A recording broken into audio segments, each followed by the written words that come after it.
Hi, it was a very long time ago when I last made a video to describe how you work with object snaps in AutoCAD.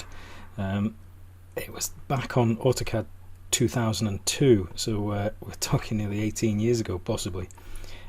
So I think we need a bit of an update. There's been one or two new object snaps since then, so we'll pick those up as well. Okay, now there's all sorts of ways of activating the object snaps. We've got the 2D object snap button down here, the square with a little flash in the corner. The arrow next to it allows you to choose which object snaps you want to be kept on all the time. So at the moment I'd not got any activated, so I'll just switch endpoint on just now, and that then brings this button to life properly. So on or off, and at the moment it's only looking for endpoint. Okay, now there are other ways of specifying an object snap, so I'll just cover that just now before I forget. So what you can do is type in usually the first three letters of the object snap. So say I wanted to use the midpoint one. Okay, I'd start a command, say line, and if I type in mid, enter, then that overrules the endpoint, so it's not looking for endpoints at all. I can't find an endpoint on anything. Okay, another way of doing that, if I start the line command again, if you hold shift and right click your mouse, that's a bit awkward, I'll do it down here, that's better, you can see it on the screen now. So hold shift and right click your mouse, then a choice from this list overrules everything as well. Okay, so we'll go back to midpoint. Okay, so that's kind of a one use only. Okay, if I do line now and not specify anything else, we're back to endpoint. Okay, now keen eyes amongst you might notice that I've got yellow object snaps, just so that they show up better on the video. I'm just going to switch off the grid as well, just to give a bit of a clearer screen. And if you want to change the colour, that's done via the options command, display, so display tab, colours, and you've got 2D auto snap marker. Okay, so you see the 3D one is blue and the default colour for the 2D one is green, but I've changed it to yellow to make it more visible. Okay, and I'm also going to draw the new lines and example lines in green so you can tell the difference from the objects that are already here. Okay, so let's just go through these one by one. I'm going to stick ortho on as well, just to keep things tidy here. Okay, so we want a line.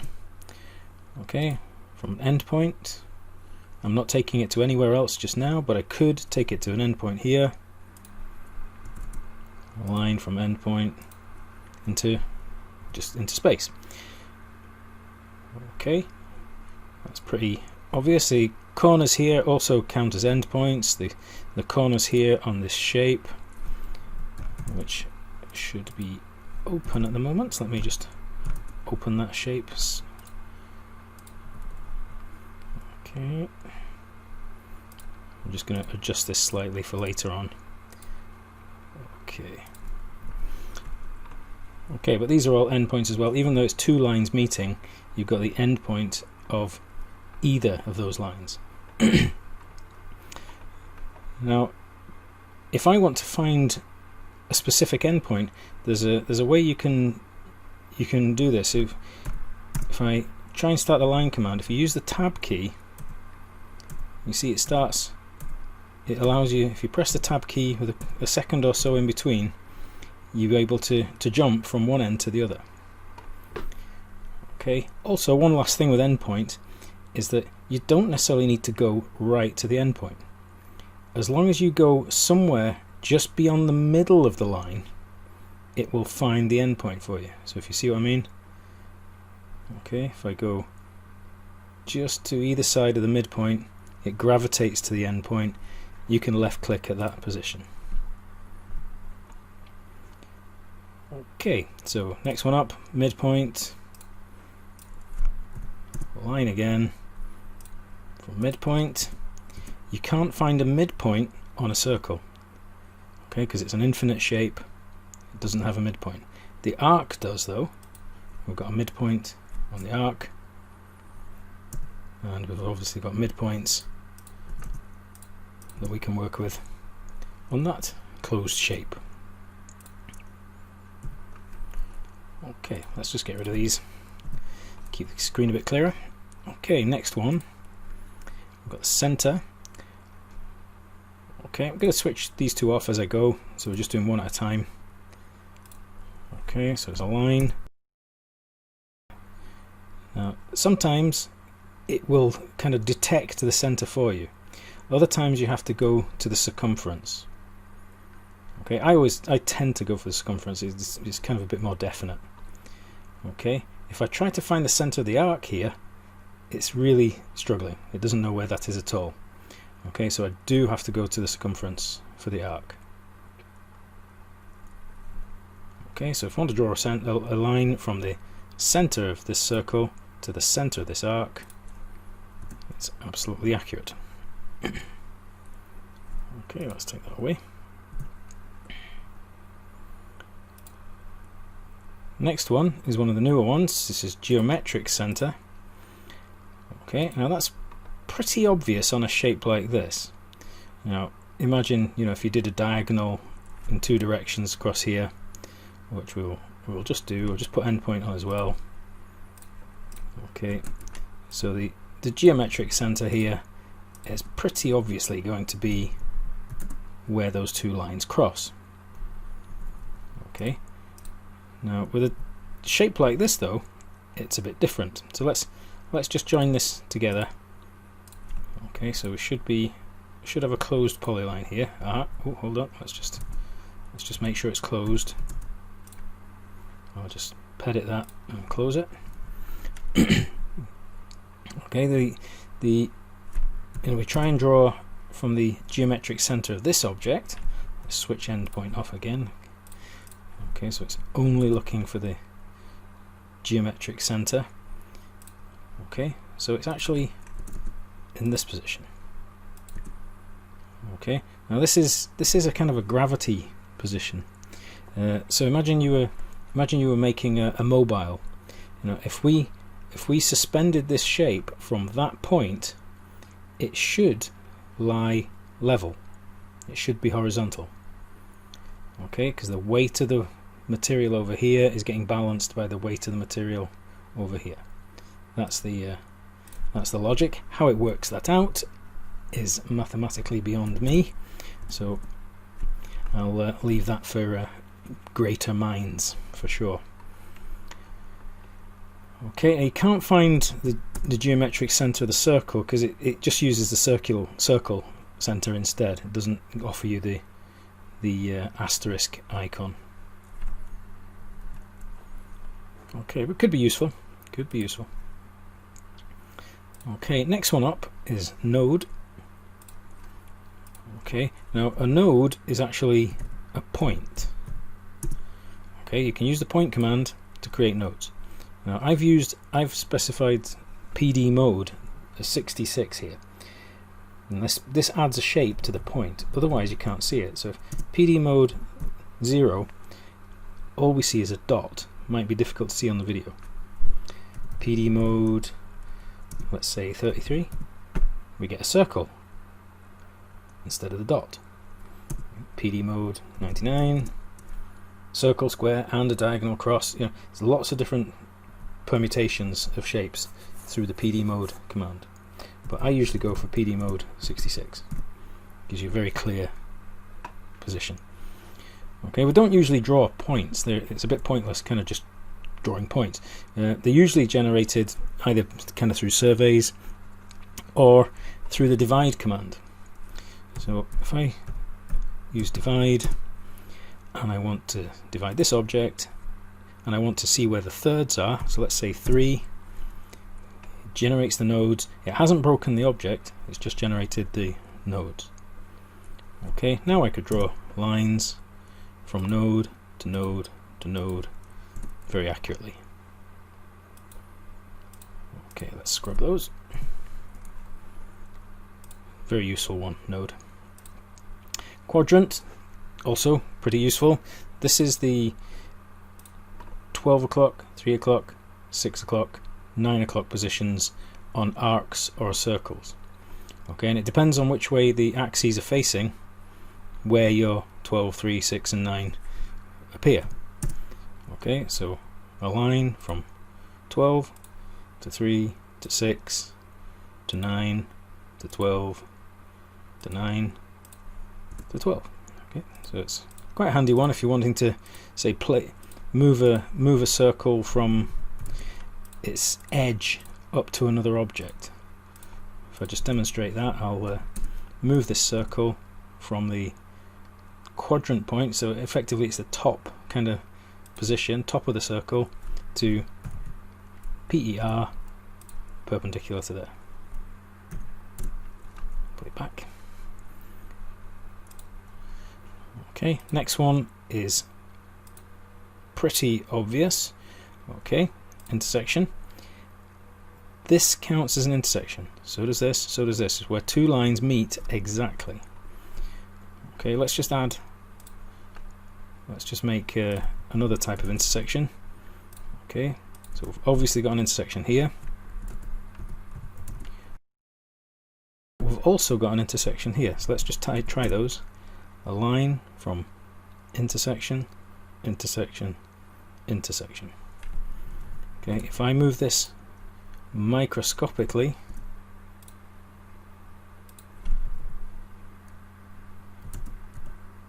let's just zoom back. Okay, so it looks like it's touching, but there's no intersection there now.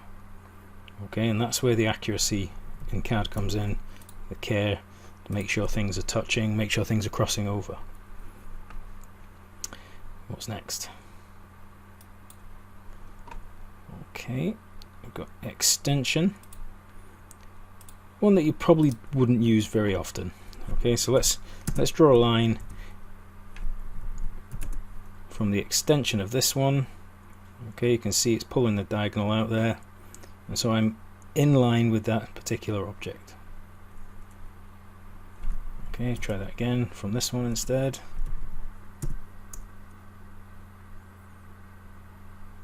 It's not working on horizontal objects, it's working on curved objects.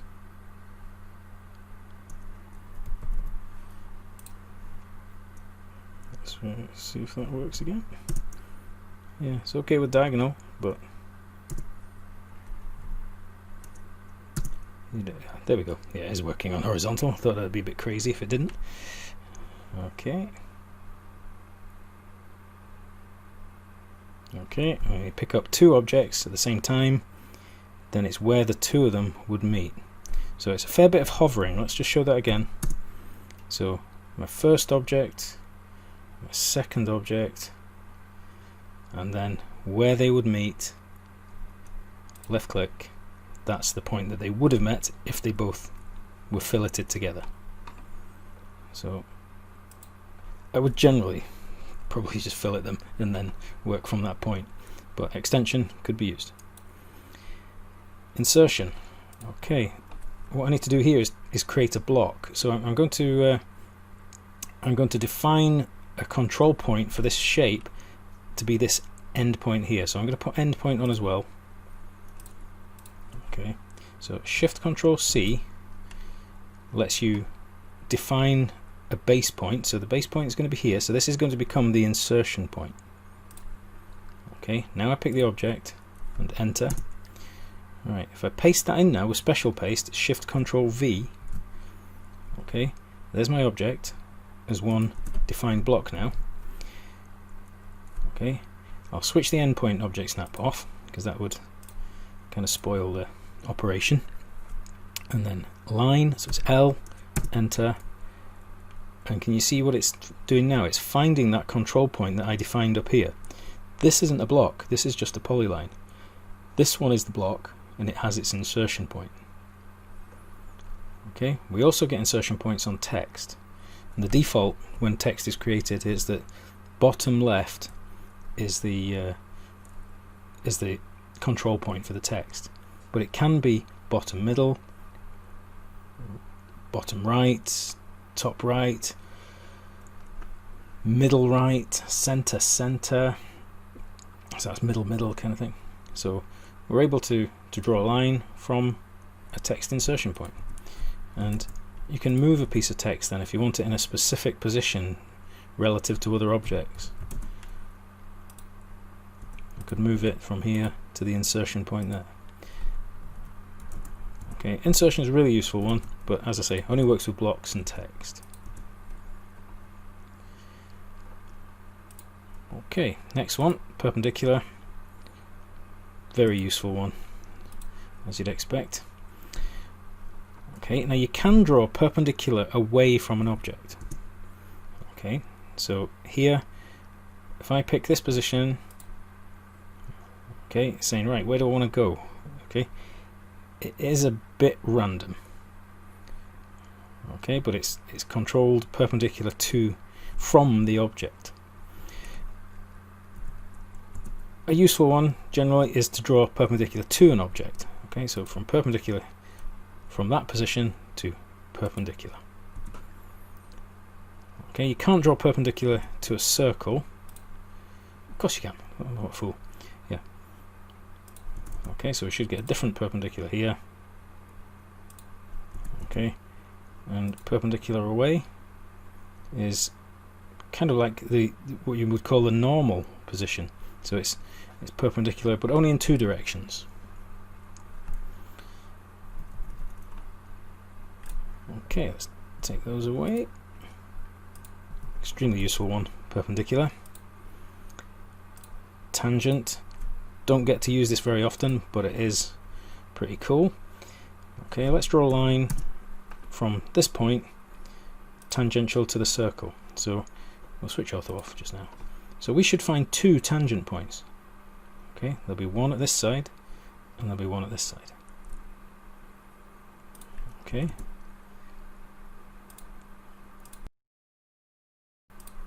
Okay, these are all tangential.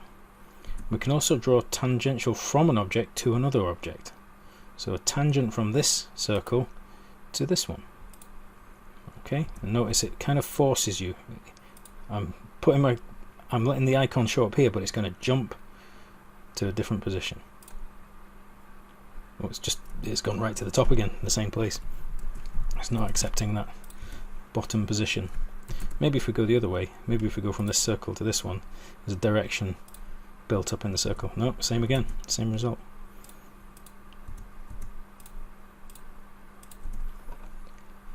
Okay. Nearest, very handy, but also a bit of a menace. Okay, because it's going to pick up on any position on any object. Okay, we have an infinite number of nearest points on any object. Okay, it doesn't work on text there, but I can pick any point at all from nearest. So it just lets you kind of grab an object quite easily. It's one that you wouldn't keep on all the time though, because it does become a bit of a menace. You end up accidentally picking nearest points when you really wanted a midpoint or an endpoint or an intersection. Okay, apparent intersection. This is probably the trickiest of the bunch here to describe anyway. It's quite easy to use, but it's difficult to describe. Okay, so what this does, it basically looks for relationships between objects even when they don't actually physically connect. So I'm going to copy this line, rotate it so that it appears to be crossing over the other one. Okay, so those lines at the moment they do physically touch each other. Okay, they're at the same level. What I'm going to do is move this one upwards. Okay, so it's move. You don't pick a base point, you just type in 0, 0, let's say 500, enter twice. So that just lifts the line off the ground. Okay, but from this view it looks like they're still at the same level. Okay, let's try the normal intersection first. Okay, so a line, better put it on, intersection. Okay, so a line from, there's no intersection there. Looks like there is. There is here, and here, and here, but not there. Okay, let's try a parent intersection instead. Yes, we've got an intersection. Okay, trouble is, that intersection is effectively at high level, or it might be down below as well. It's not necessarily at level 0. So let's draw from that intersection, and we'll draw to the end point of this line.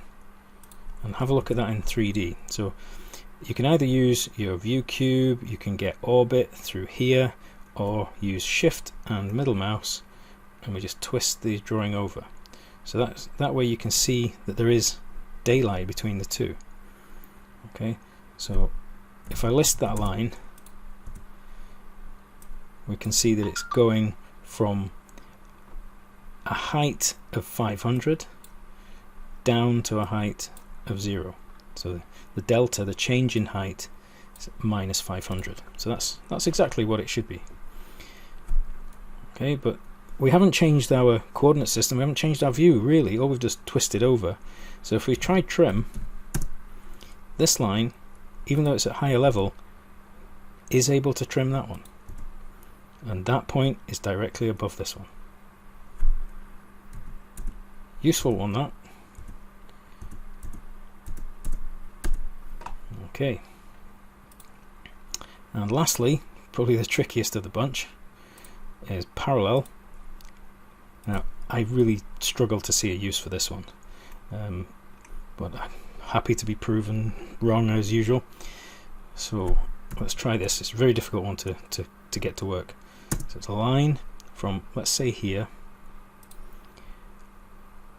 parallel, don't click anything, move back, click, pick up parallel again, and we should have a line now that is parallel with that object. Looks cool, but like I say, I can't think of a use for it. Let's show it again in a different direction.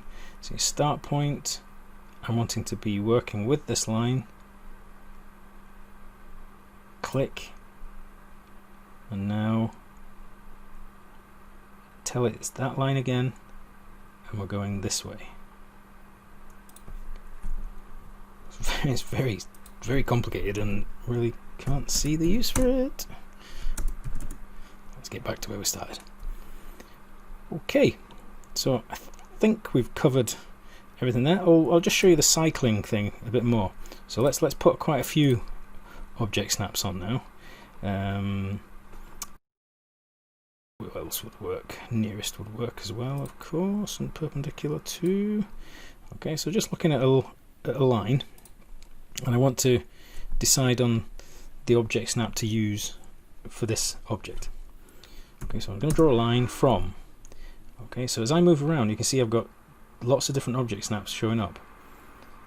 Okay, if you hold the tab key, sorry, if you press the tab key with half a second in between, it cycles through the various object snaps that are available. I had perpendicular active there, but it's not willing to work. Neither is parallel. Okay, let's keep that. Let's draw a line from then. Let's go from here. We should get perpendicular this time. So we tab. Don't want to go to the midpoint. Don't want to go to perpendicular. Don't want to go to endpoint. So this is very useful if you've got quite a complex bit of geometry and you're trying to get to a specific object without turning layers off or isolating. It does make it a bit easier cycling through them. Okay, lastly, I think the default object snaps is this collection. Okay, that's the one when AutoCAD starts, that's the ones you're set up with. Generally, I usually work with endpoint, midpoint, intersection and perpendicular. I usually keep those on generally, and then add one or two if need be for particular uses. Okay, so that's been a fairly long video, but quite a lot to cover there, and I hope that's been informative.